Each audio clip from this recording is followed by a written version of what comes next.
G-Sport avec Samsé. Samsé, bravo les hommes en bleu.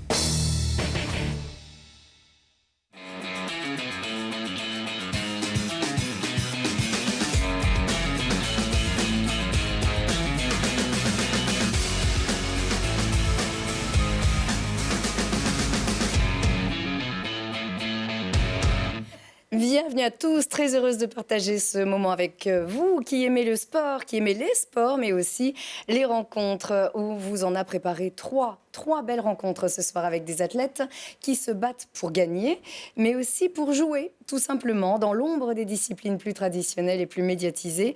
Ils et elles donnent beaucoup de leur personne pour continuer à pratiquer au plus haut niveau. Avec nous, les brûleuses de loups. Vous connaissiez les garçons, voici les filles. Bonsoir. Bienvenue.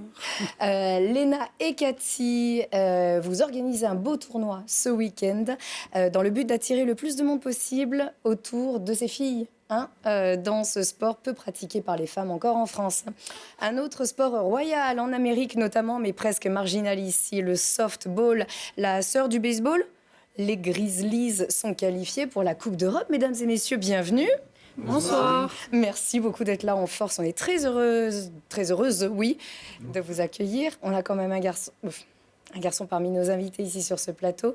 Les joueuses, donc, dont certaines font partie de l'équipe de France, qui vont disputer aussi le championnat d'Europe, d'ailleurs, cette année. Bravo.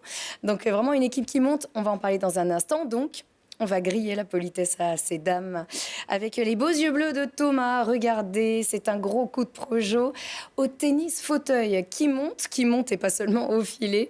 Et surtout ici à Grenoble. Le Grenoble Tennis accueille pour la deuxième année consécutive les championnats de France individuels de paratennis ou tennis fauteuil.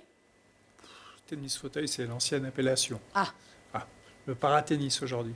Paratennis, c'est mieux pour recoller aux C'est Paralympiques bien. Voilà. C'est un petit peu plus général. Thomas Huguenin, bienvenue. Bonjour. Joueur au tennis club d'Échirolles. D'Échirolles. Voilà. Grenoble Handisport. Grenoble Handisport. Et c'est le Grenoble Tennis qui accueille ce tournoi. Grenoble Tennis qui accueille. Et vous êtes copains. Oui, ça se passe très bien. Avec ce club, donc ce Grenoble Tennis qui organise ces championnats de France de tennis fauteuil avec la Ligue Auvergne-Rhône-Alpes. 4 jours de compétition, 7 épreuves sur les 22 beaux cours du Grenoble Tennis couverts et en plein air. En plein air, ça va. On peut jouer avec des températures comme celles qu'on a connues ces derniers jours. Ouais. Il faut. C'est fou. On s'adapte. C'est le boulot. D'ailleurs, je crois que vous revenez d'un tournoi à l'île de Ré où il n'avait jamais fait aussi chaud également. C'est ça, il faisait 40 degrés et on jouait. Donc ça veut dire que le tennis fauteuil, ça tourne bien alors en France? Ah ouais, ça tourne depuis 1980 à peu près. Et il y a des tournois nationaux, mais dans le monde entier. Donc il y a le circuit qui s'arrête jamais, toute l'année.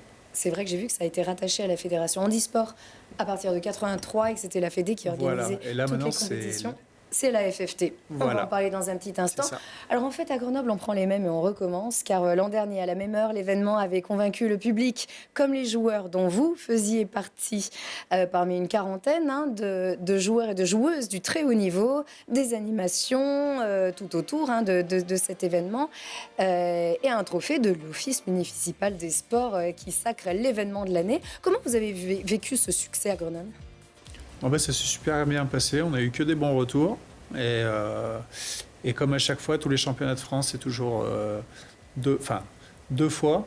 Donc 2 fois à Grenoble, puis après, ce sera ailleurs. Et ça s'est très bien passé, donc on recommence.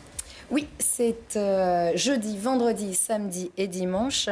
Est-ce que vous avez l'impression que pour le public novice, le handicap, il s'efface? En fait, au départ, on le voit, on ne peut pas le nier, mais petit à petit, c'est vraiment la discipline qui prend le dessus, en fait, et on se prend au jeu. Ça devient un sport à part entière, plutôt que le tennis pratiqué par des personnes en situation de handicap. Déjà, on peut jouer avec des personnes valides. Et moi, j'ai joué debout et je ne vois pas la différence, quoi. C'est le même sport. Alors, c'est autorisé dans les compétitions officielles. C'est pas nécessaire d'être porteur d'un handicap. On peut jouer au tennis fauteuil, que l'on soit porteur ou non? Non. Il faut un handicap pour faire des compétitions. Par contre, pour jouer, pour partager, on peut jouer. quelqu'un de valide peut se mettre en fauteuil et ça se fait assez souvent. Oui, parce que je crois qu'il y a certains sports d'équipe, et notamment le volley, où on peut aussi constituer des équipes sans être porteur du handicap, pourvu de respecter les règles, là en l'occurrence. Mais alors, il y a combien de catégories? Parce que s'il y a 7 épreuves, qu'est-ce que c'est? Il y a les dames, les messieurs, et il y a une autre catégorie quadriplégique, où on a une atteinte des membres supérieurs, où là on mélange un petit peu, car on est beaucoup moins nombreux. Donc il faut une atteinte des membres supérieurs pour faire partie de cette catégorie. Et pour jouer dans les autres catégories, il faut juste ne pas pouvoir jouer debout, valide, et on peut jouer en fauteuil. Et c'est votre cas alors, la quadriplégie? Ouais. Moi j'ai une tétraplégie, donc j'ai les mains qui sont touchées, j'ai pas du tout d'abdos. Mais ça n'empêche pas de jouer. Et puis il y a des joueurs qui jouent au tennis avec beaucoup moins que moi. Donc faut venir nous voir. Bien sûr. Et surtout que c'est un sport olympique et paralympique. Et champion olympique, d'ailleurs 2 fois, 2 fois champion olympique consécutif. Stéphane Houdet, l'immense, et Nicolas Pfeiffer. Non, j'aimerais bien. Ça, c'est dans 3 ans et demi. Dans 3 ans même, d'ailleurs, ça y est. Ils ont conservé leur médaille d'or. Stéphane Houdet, porte-drapeau tricolore sur ces Jeux, porte-drapeau de la discipline, d'ailleurs. C'est vrai, quand on voit ce niveau... Alors, si on peut regarder, d'ailleurs, ces règles, les 2 rebonds sont autorisés. C'est ça, vous l'avez en face de vous. Ouais. Les deux rebonds sont autorisés et pour le reste, les règles sont à peu près les mêmes. En fait, le premier rebond doit être dans le court et le deuxième peut être à l'extérieur. Sachant qu'en général, on joue à un rebond, à part sur les amortis. Mais nous, stratégiquement, du coup, on joue exprès avec le deuxième rebond pour perturber un petit peu. Alors, les règles sont les mêmes en double qu'en simple ? Comme au tennis valide, en double, le terrain est un peu plus grand, mais sinon c'est la même chose. D'accord, alors c'est la médaille d'or qu'on voit ici. Ça avait été tendu d'ailleurs ça s'est fait sur ça s'est fait sur une photo finish, donc justement à la vidéo la médaille d'or de Stéphane Houdet et Nicolas Pfeiffer, qui d'ailleurs s'était un petit peu brouillé, c'était mal passé, ils étaient à fond, et puis après au troisième. C'est ça, mais ils avaient un bon coach qui les a remis en selle. Et ça en fait un bel ambassadeur. Est-ce que avec des porte-drapeaux comme ceux-là, la discipline prend vraiment de l'élan et fait de plus en plus d'adeptes? Il faut des gens qui sont très médiatisés comme ça pour que ça avance, quoi. Mais ils font très bien le job parce qu'on en parle de plus en plus, donc voilà, ça avance. Ça avance, ça fait du bruit? Ouais, quand même. Vous, par exemple, vous avez commencé comment? Moi, j'ai commencé quand j'ai vu un premier tournoi à côté, là, en Suisse, où j'ai vu des tétraplégiques qui jouaient, le hasard complet. Vous n'avez jamais joué au tennis? Si, valide. Mais quand je pensais pas, parce qu'à l'époque, on a tout développé la catégorie quadriplégique. Et en voyant ça, un mois après, j'étais inscrit à un tournoi à Grenoble. Et les sensations sont arrivées vite, vite. Ouais. Et puis ça fait 17 ans, donc voilà, on continue, on lâche pas. Justement, où est-ce qu'on peut pratiquer le tennis fauteuil ici? Dans la région Rhône-Alpes-Auvergne, il y a pas mal de clubs. Je vais pas trop parler des autres clubs, sinon on va me tirer. Non, on reste. Oui. Voilà. Mais Grenoble Handisport, faut appeler Grenoble Handisport et puis ils vous mettent en lien avec moi et puis après on tape la balle assez rapidement au club d'Échirolles. Oui, et si on n'est pas assez nombreux, justement, on peut venir aussi pratiquer avec vous, que l'on soit valide ou pas valide. D'ailleurs, Roland-Garros a tenu à faire la promo du tennis fauteuil, où chacun a pu, tous en fauteuil, chacun a pu a pu s'y essayer. Ça, je pense que ça peut prendre aussi, ne serait-ce que pour venir s'amuser un peu aussi. Ça marche bien. Ça se fait de plus en plus, et au championnat de France, il y a ça. Donc à Grenoble, si vous voulez essayer, vous venez. Normalement, il y a un terrain qui sera un peu dédié pour ça, et il faut venir essayer. Moi, je dirais tant qu'il ne faut pas courir, pourquoi pas, mais ça doit... Il faut forcer un peu sur les bras, ouais. Mais il y a un temps d'adaptation, mais c'est sympa de le voir et d'essayer. Alors déjà, pour vous faire une idée, il faut venir encourager les joueurs venus de toute la France, d'ailleurs, au Grenoble Tennis, donc jeudi, vendredi, samedi et dimanche. Alors c'est un tournoi donc organisé par la FFT, auquel le paratennis est donc rattaché. Ça veut dire beaucoup, ce rattachement à la FFT? Vous faites vraiment partie de la famille aujourd'hui? Complètement. Après, on devait avoir des changements et il faut du temps pour qu'il y ait des changements. Mais oui, on voit quand même une petite différence par rapport à avant. Ça donne un bon élan, hein. C'est quand même depuis 2017. Et ça donne une bonne image surtout. D'être affilié au Fédé valide, du coup, il n'y a plus de différence. Oui, le président sera là, Gilles Moreton d'ailleurs, sur ce tournoi. Et puis pas mal d'animations aussi. Il y a un concours de dessin aussi à destination des scolaires qui est organisé. Voilà, il faut vraiment faire du bruit autour de ce beau tournoi, ce championnat de France de paratennis, organisé avec aussi la Ligue Aura. Et puis le Grenoble Tennis qui accueille Thomas. L'année prochaine, pas l'année prochaine, en 2024, c'est vous qu'on retrouve. Il y a une petite chance aussi de disputer les Jeux. Peut-être. Normalement, vu que c'est le pays qui organise, il y a une wildcard, une invitation. Donc, on croise les doigts. Individuel ou en double? Individuel et en double. Donc, là, on essaye de se donner un peu plus les moyens pour essayer d'y arriver. Ce serait la première fois dans ma catégorie, contrairement aux deux autres gars là, qu'on voit régulièrement. Du coup, on se bat pour représenter la France avec... que ce soit moi ou quelqu'un d'autre, mais on essaye vraiment. On a un bon groupe et j'espère qu'on va y arriver. Et un titre au championnat d'ici là. Voilà. On touche du bois. On va se battre. Merci beaucoup Thomas. Merci beaucoup d'être venu et très très beau championnat à vous. On vous garde bien sûr ici sur ce plateau pour cocoricoter un peu autour de ces filles qui nous font tourner la tête. Et à commencer par notre Benjamine de Télé Grenoble, la plus petite mais c'est aussi le plus grand sourire. C'est Alix, mesdames et messieurs. Avec une petite musique dont elle a le secret, Alix. Salut. Enchantée, bonjour à tous. Bonjour. Merci d'être là, comment ça va? Très bien, ravie d'être là, ravie d'être avec ces joueuses que j'ai découvertes il y a quelques jours. Oui, exactement. Donc c'est super. Première télé pour toi aussi. Alix qui donc balade sa caméra à Grenoble depuis quelques semaines pour Télé Grenoble et tout autour. Et donc Alix, ton cœur s'est emballé au parc de l'Île d'Amour. Exactement, c'est ça, emballé sous tous les sens du terme, parce que quand on fait un entraînement sous 37 degrés, le cœur va bien, mais je suis très contente d'être là avec ces filles qui sont vraiment des championnes en plus, donc c'est top. Des sacrées championnes. Alors, championne du Challenge de France. Qu'est-ce que c'est? C'est tout récent? C'est celui-là que vous avez apporté? Waouh! Softball Challenge de France. C'était quand? C'est ça, vous l'avez gagné contre Évry il y a à peu près 2 semaines, le 6 juin, si je dis pas n'importe quoi. Et en plus, c'était votre premier titre national, donc c'était un vrai moment, je suppose. Vous l'avez vécu comment, vous? Déjà, un gros tournoi, c'est le gros tournoi de l'année, en plus de la saison. Donc, ça fait vraiment plaisir de pouvoir le gagner tout le week-end. On s'est donné à fond et on n'a pas lâché. Et c'était l'objectif ultime. Et on a réussi tout ensemble à l'atteindre.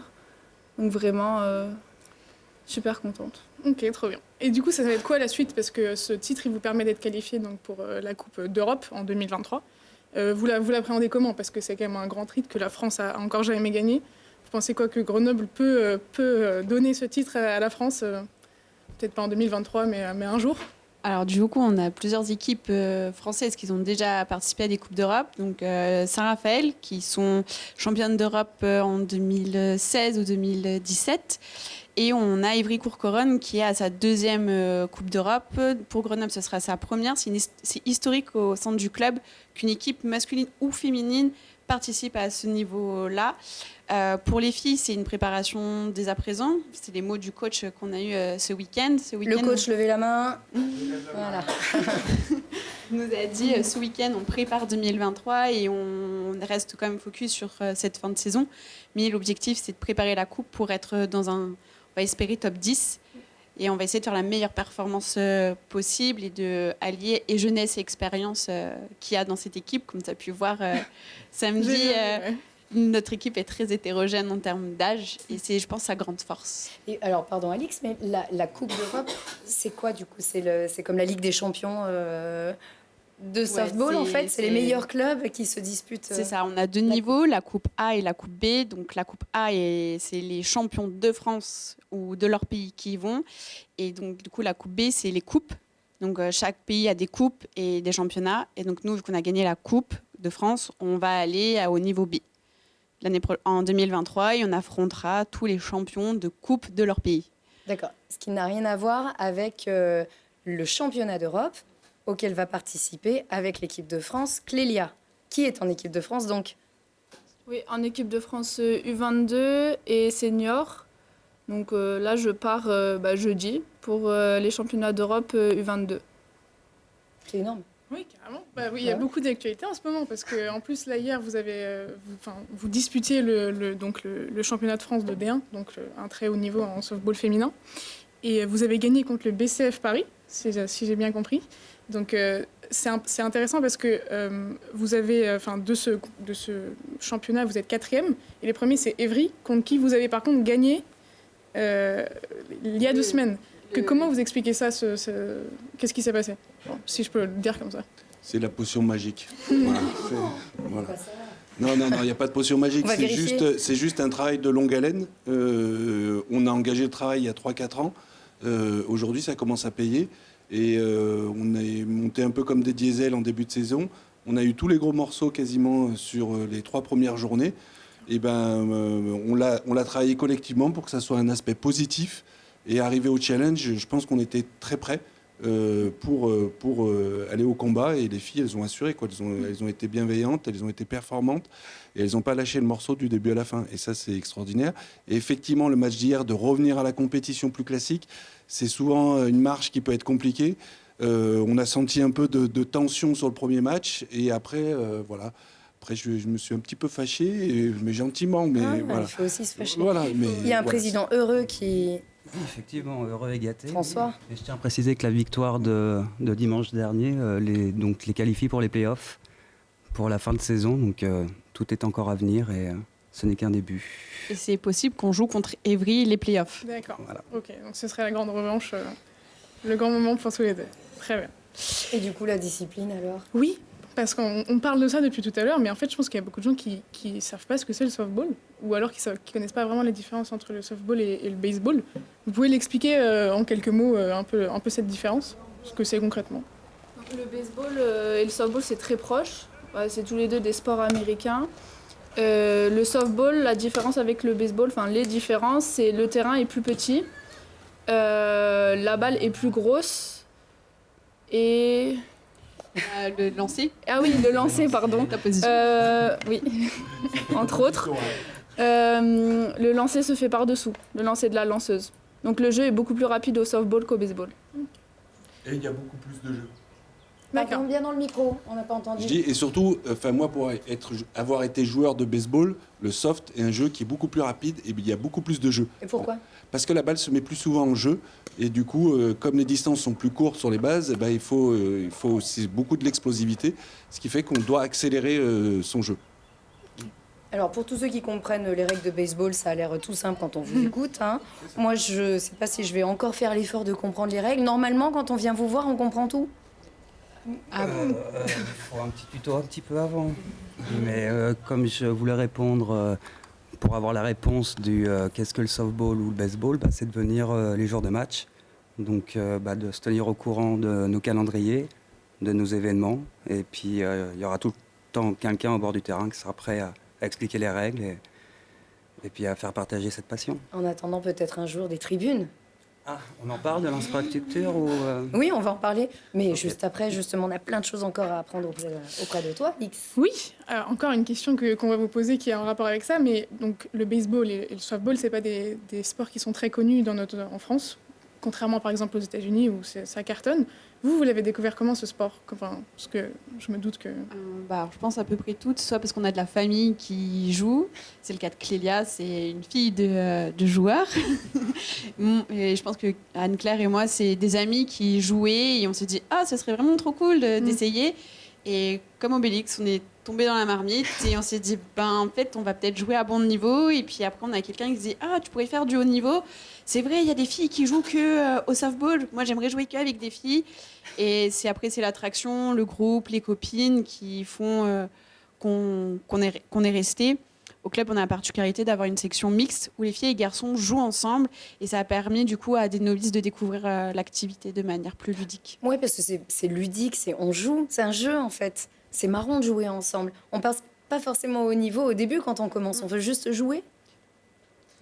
Anne-Claire, qui a déjà une belle carrière derrière elle, devant elle, non? Non, ça y est, c'est fini. C'est, après 18 ans, c'est la dernière. Ça 18 ans de softball. 18 ans de softball, c'est la dernière année. Mais je laisse la nouvelle génération de s'en occuper, elles s'en chargent parfaitement bien. Donc, excusez-moi la question. 18 ans de plaisir. Oui, 18 ans de plaisir. C'était quoi déjà la question? C'était ça. C'est que du plaisir, voilà, mais quand même. Plaisir. Mais après, ça bosse. Après, c'est vraiment que c'est l'expérience, c'est essentiellement l'expérience sur le terrain, en fait, et sur le banc aussi, qui permettent en fait d'apprendre et de comment réagir.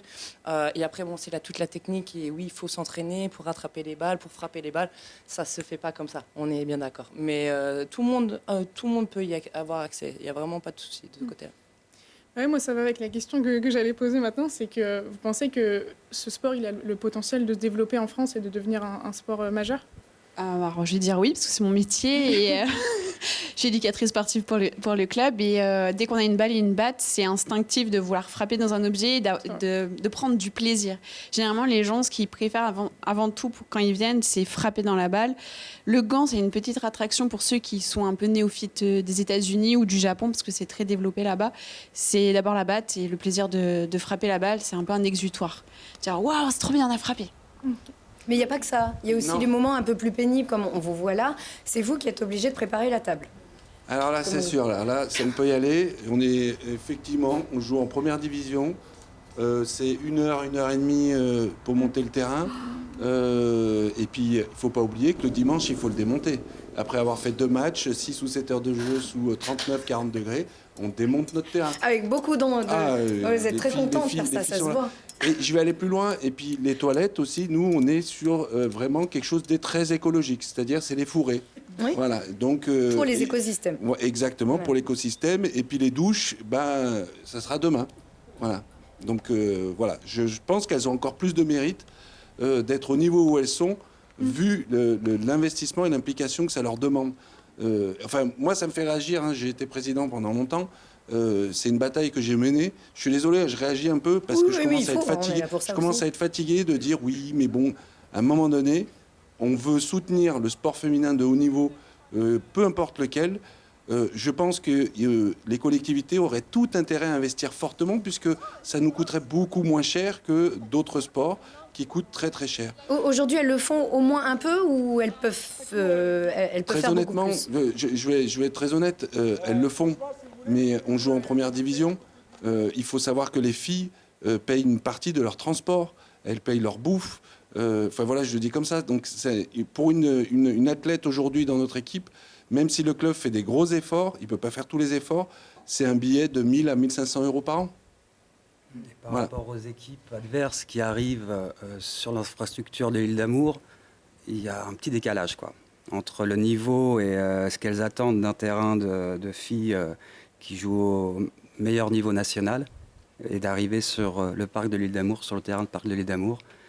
Ça ne fait pas très sérieux. Et du coup, vous avez dû vous faire des copains aussi, puisque les Centaures, Vincent, que vous connaissez bien, c'est un club de foot américain qui joue en élite, aussi à Grenoble, qui est précurseur aussi dans l'essor du foot américain en France. Vous avez mutualisé vos moyens. Vous vous êtes dit, entre sports d'une même culture, on va dire, entre sports d'outre-Atlantique, on va avoir une même communication, on va essayer de partager nos moyens. Oui, puis on s'était dit qu'on avait des différences dans nos capacités. Donc nous, les Grenoble Grizzlies, on est beaucoup sur la formation de jeunes, sur les animations de jeunes, ce que les Centaures n'avaient pas. Nous, on penchait sur la communication, on avait du mal et on n'avait pas assez travaillé là-dessus. Les Centaures sont très forts là-dessus, donc on s'est échangé des bons moyens. Donc voilà, c'est gagnant-gagnant et ça tout le monde est porté vers le haut grâce à ça. Tout à fait, je fais un coucou à Alexis d'ailleurs, qui a une communication super efficace aussi. Salut, Victoria Alexis. D'ailleurs, que j'ai pu avoir au téléphone. Les garçons, ça marche aussi. Du coup, je vais en profiter. Le flag, ils sont champions de France. Pas trop, parce que c'est quand même une émission sur les filles, mais oui. Mais ils sont champions de flag là ce week-end. Donc du coup, félicitations les copains, on vous fait un petit coucou. On a des filles de l'équipe de D1 qui a joué avec les filles au flag l'année dernière. Donc, au flag. Et vos baseballeurs, je sais pas comment dire. Donc les garçons de la R2 sont qualifiés pour monter en Régional 1 l'année prochaine. Et leur objectif sportif, c'est d'arriver en National dans 1 ou 2 ans. c'est tout le mal qu'on leur souhaite. Ça va marcher? Baseball, ça peut prendre ici, vraiment? Ça peut, on est un pôle de développement. Chaque année, on envoie des jeunes dans les structures de haut niveau ou dans les équipes de France. Donc on espère pouvoir, cette équipe de baseball, marcher aussi bien que les filles. En tout cas, le club les soutiendra. C'est tout ce qu'on souhaite. Clélia porte-drapeau ici avec cette équipe de France. Quelle est la date? Là, c'est la semaine prochaine. Ouais, c'est jeudi. Déjà. Là, c'est jeudi. C'est ce jeudi-là. Mais jeudi, tu pars. Ah ouais, oui, je m'en vais là. jeudi. Oui, pour les championnats d'Europe avec l'équipe de France. Et puis on vous suivra bien sûr avec la Coupe d'Europe, avec les Grizzlies. Il faudra revenir, Alix. Of course, avec plaisir. Avec Ce sera avec plaisir. Ouais, je viendrai avec vous, comme ça je vous suis sur le terrain, c'est parfait. Merci Alix, tu restes avec nous? Oui, je reste avec vous. Bien évidemment, Merci à toi. ça vous parle ce qu'on vient de dire, les filles. Oui. C'est ça, comme on le dit, un sport majeur outre-Atlantique en quête de reconnaissance, et en particulier chez les filles. On est en plein dedans aussi pour vous. Totalement. Et chez nous, c'est tout aussi compliqué que chez vous. C'est-à-dire que la reconnaissance féminine, c'est, je pense, peut-être encore moins. Alors, vous avez l'air d'être en plus à un bon niveau, tout ça. Nous, on a bavé cette année, mais on y est arrivé aussi. Du coup, c'est plutôt cool. Mais c'est clair qu'on galère tout autant à faire parler de nous, autant que nous, les garçons, on n'a pas besoin d'en parler. Ils font parler d'eux tout seuls. Je veux dire, c'est... Voilà, les brûleurs de loup. Les brûleurs de loup. Voilà. Puisqu'on est en train de parler de hockey sur glace, bien sûr. Alors, on va essayer de faire bouger les lignes.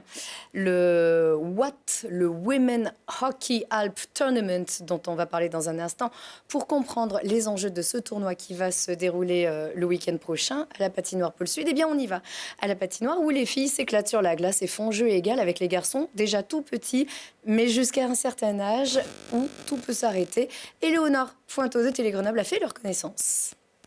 Sur la glace, il n'y a pas de différence. Garçons comme filles, on s'entraîne fort et surtout pour le plaisir. Au club des Brûleurs de Loup, reconnu pour la qualité de sa formation, les petites filles jouent des coudes autant que leurs coéquipiers, sans complexe et des rêves plein la tête. Moi, j'aimerais bien jouer en NHL parce que ça me plaît, les équipes me plaisent. J'en regarde beaucoup, c'est formidable. Moi, j'ai envie de jouer au Canada et d'habiter au Canada parce qu'ils sont forts au hockey. Moi, j'aime trop, je vais jouer au Canada. Si certains de leurs copains deviendront professionnels à coup sûr, les joueuses devront certainement changer de pays en Scandinavie ou au Canada pour devenir professionnelles. Car en France, à partir de 16 ans, les équipes ne sont plus mixtes. On compte trop peu de filles pour garder la dynamique de haut niveau. C'est compliqué, mais après, c'est plus facile pour les filles d'être dans une équipe de France, par exemple, de féminine, parce qu'il y a moins de filles qui font du hockey que de garçons. Donc c'est plus facile pour nous, mais il faut être à un bon niveau. À moins que le hockey féminin parvienne à se démocratiser, les efforts sont en route. Un pôle France a été créé à Cergy-Pontoise. Les Brûleuses de Loup comptent bien rebondir sur la notoriété et la popularité du club, où cette saison, tous les garçons de plus de 15 ans sont devenus champions de France. Alors que les BDL terminent 3e du championnat de France Élite, leur performance fait beaucoup moins de bruit. Au niveau médiatisation, on est beaucoup moins présente. Beaucoup de matchs masculins sont retransmis alors qu'en féminin, ça commence à se développer à travers par exemple Fansite, mais ça reste payant et sinon, disons que la médiatisation continue, mais qu'il y a encore à se battre. Les compteurs sont ouverts. En 2019, elles n'étaient que 2500 hockeyeuses toutes catégories à glisser sur la glace, en attendant bien mieux pour un sport qui en vaut la chandelle. Ah, mais que je suis fan de ces petites filles. On a vu Mia, Cléa, Isalie, Louise, Manon et toutes les autres, bien sûr, qui mettent la misère aux garçons, ça c'est sûr. C'était votre cas aussi. Alors, Léna, je crois que vous avez commencé par le roller, pas par le hockey sur glace. J'ai commencé par le roller hockey à l'âge de 6 ans et j'ai joué en mix jusqu'à mes 14 ans et demi. Donc, j'étais la seule fille du club la seule fille dans ma catégorie pendant des années. Donc, j'ai grandi avec les garçons. C'était à quel club? C'était les Yetis de Grenoble. Donc, à quel âge alors on peut commencer déjà là-bas À partir de 5 ans, ouais, 4, 5 ans déjà. Il y a une école de roller et puis ensuite on continue, Poussin, Benjamin, on monte les catégories. Et puis la glace, ça a été c'était convaincu d'emblée que c'était fait pour vous? C'était mon premier choix, parce que comme il disait, pour le softball, c'est la famille. Voilà, j'ai mon cousin qui joue au hockey également. Et c'était mon premier choix, mais j'ai pas pu y accéder tout de suite. Donc je suis revenue quand j'avais 14 ans et demi. Je suis arrivée en féminin. Oui, et quand on voit aussi ces filles qui, elles, bon, on peut commencer même à 3 ans si on veut, hein, aux brûlures de loup, peut-être même un petit peu avant, dès lors qu'on est capable de tenir sur des patins. Il y en a qui commencent vraiment tout petits. Hein. Et ouais, 3-4 ans, ouais. Et on s'entraîne, mais c'est un entraînement en plus, il n'y a pas de formation. Il y a peu de formations aussi performantes qu'à Grenoble pour le hockey sur glace, car on brandit encore une fois le drapeau de capitale du hockey à Grenoble. C'est vraiment des entraînements de haut niveau. Je crois que rien que cette semaine, pour ces filles, il y a 4 entraînements, hein, ces filles et ces garçons. Rien que cette semaine, il y en a 4. Il y a des tournois tout le temps, donc c'est une super formation. Et à un moment donné, quand on veut aller plus haut, au-delà de 16 ans, ça marche plus. Comment ça se fait? Comment ça se fait? Pour ce qui concerne Grenoble, à partir de 14 ans, on peut rejoindre l'équipe féminine. Et si on a un bon niveau, on a les équipes de France qui recrutent à partir de moins de 16 ans, moins de 18 ans et les seniors. Et il y a également le pôle France féminin qui se trouve à Cergy et qui est un super centre de perfectionnement. Donc ça se structure, on va dire. Il y a de l'avenir, comme le disait Éléonore, ça va se structurer. En attendant, il faut encore faire du bruit, il faut organiser des événements. Alors, j'oublie d'en parler, on parlait de sport mixte. Il y a une gardienne de Caen qui s'appelait Charlotte Cagigos. Oui. On peut aussi jouer avec les garçons quand on le peut, en fait, c'est autorisé, c'est toléré. En D1, je crois. Oui, c'est en D1, c'était en deuxième div, en fait. C'est complètement... C'est complètement proscrit. Ouais. C'est autorisé au poste de gardien seulement, enfin de gardienne. Voilà. Mais de toute façon, être mixte, bon, ça peut arriver. Ce qu'il faut aussi, c'est bien structurer et faire des équipes féminines qui soient performantes et compétitives aussi. Le championnat aujourd'hui, il est assez compétitif. Le championnat actuellement, on a 2 poules, la poule nord et la poule sud, 11 équipes en tout sur les 2 poules. Sur les 2? Ouais. Si c'est 5. Ouais. C'est très peu, sachant que pour jouer contre les équipes de la poule nord, il faut finir dans les 2 premiers de la poule sud. Donc on a des équipes. Nous, ça faisait très longtemps qu'on n'avait pas joué contre la poule nord. Et donc cette année, en finissant première de notre poule, on a eu la chance de jouer contre ces équipes-là. Et donc il faut se déplacer, vous faites comment? Eh bien, le seul moment où on joue contre ces équipes de la poule nord, c'est pendant le carré final. Donc cette année, on était à Toulouse, début avril, et en fait, on joue contre toutes les équipes. Voilà. Et donc, alors à Grenoble, comment est-ce qu'on joue quand on est une grande fille? Déjà, il y a une équipe, à partir de 16 ans, il y a une équipe féminine, on peut jouer uniquement avec des filles? Oui, même à partir de 15 ans, il me semble, 14 ans et demi, 15 ans. Ça commence jeune et... Ça n'a pas de limite d'âge. Il n'y a pas de limite d'âge. Et vous êtes 3e du championnat de France élite. Voilà. Comme on le disait, donc votre équipe, elle est compétitive à Grenoble. Il y a des entraînements, vous entraînez à quelle heure? On s'entraîne 2 fois par semaine depuis cette année. On s'entraîne le mardi soir de 20h30 à 21h45. Et le vendredi, on a 1 heure de 21h45, de 20h45 à 21h45. Et on a un physique également, le mardi. Mais qu'est-ce qu'il vous faudrait encore? Est-ce qu'il vous faut plus de créneaux de glace, plus de filles? Ça, c'est sûr. C'est la bataille depuis 7 ans. Donc, je suis un peu comme vous. Je bataille un petit peu avec le bureau. Bon, c'est difficile d'avoir des heures de glace parce que y a tout sur cette patinoire. C'est-à-dire, il y en a même 2. Enfin, il y a 2 glaces et ça suffit pas. Oui, mais il y a les patineuses artistiques qui en ont besoin de temps en temps pour leur gala, etc. Il y a le short track, ce qui fait qu'il faut composer avec toutes les équipes. Et souvent, c'est les féminines qu'on recale parce que c'est plus facile de recaler plus tard, sachant que 3/4 des seniors féminines, elles travaillent dans la journée, donc ils ont pas mal d'excuses pour arriver à nous faire jouer tard. Mais on va pas se plaindre, on a déjà 2 heures, on en avait qu'une il y a 2 ans, donc voilà, je pense que déjà ça évolue un petit peu et on voudrait que ça évolue encore parce que on a donné des résultats avec 1 heure de plus et je me dis si on pouvait ne serait-ce que d'avoir peut-être encore 1 heure ou avoir des possibilités de tournoi pour pouvoir faire un petit peu plus de hockey à la journée, quoi. Je suis sûre qu'on pourrait avoir des meilleurs résultats encore. Plus il y a de la demande et plus Exactement. il y aura aussi de l'écoute parce que, comme on le dit, franchement, ça vaut le coup. C'est un super sport pour les filles, le hockey. Ouais. Et du coup, l'aubaine, ce week-end, il va y avoir le WACT. Comme ça s'écrit comme petite consonance anglophone, justement, puisque là-bas, aux États-Unis, au Canada, c'est un sport majeur et les filles jouent comme les garçons au hockey et à tout niveau.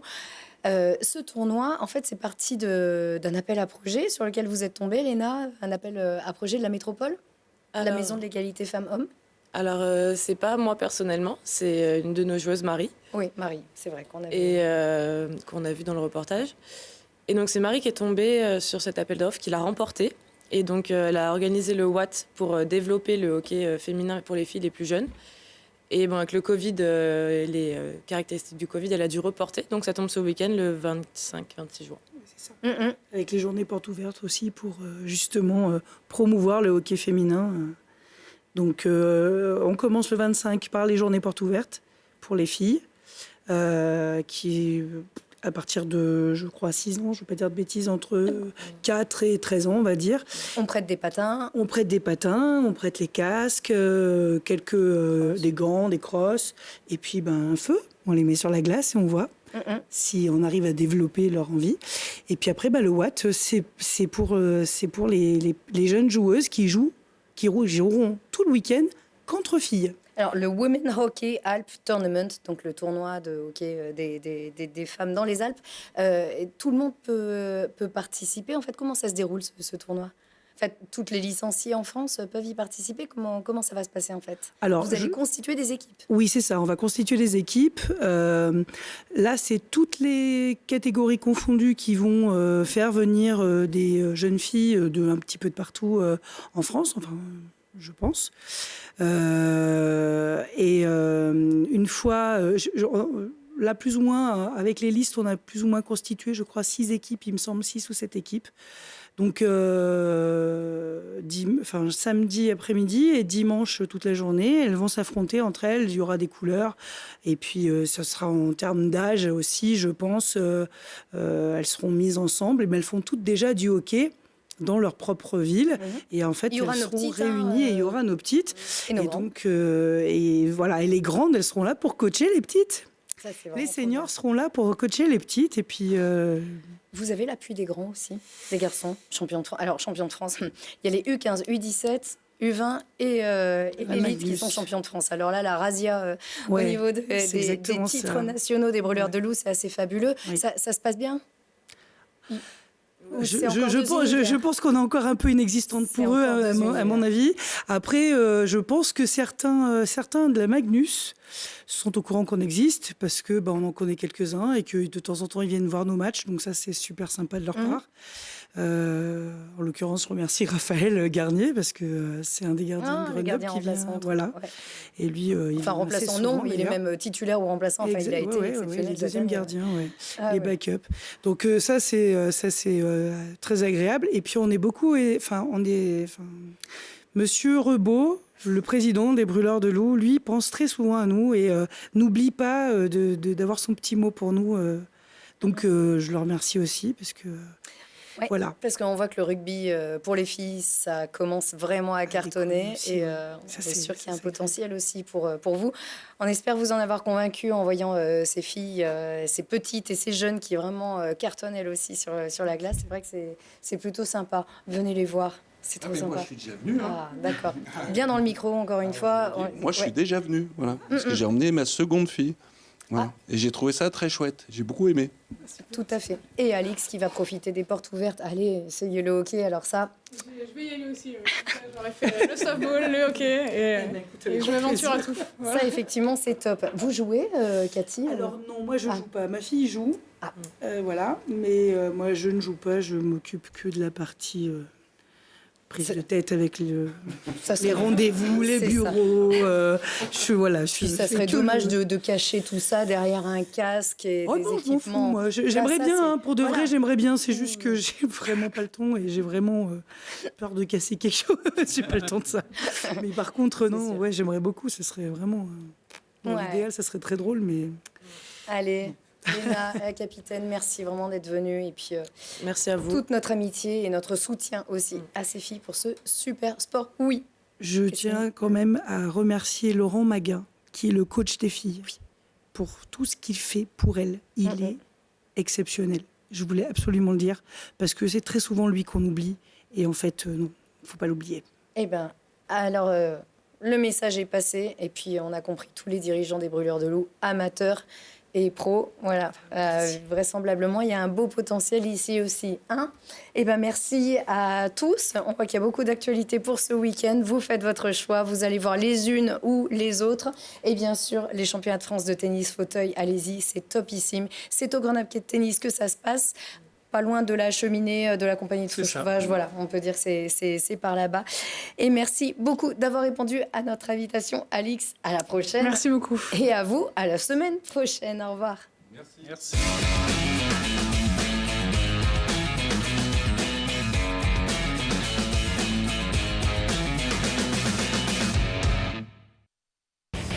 G-Sport avec Samsé. Samsé, bravo les hommes en bleu.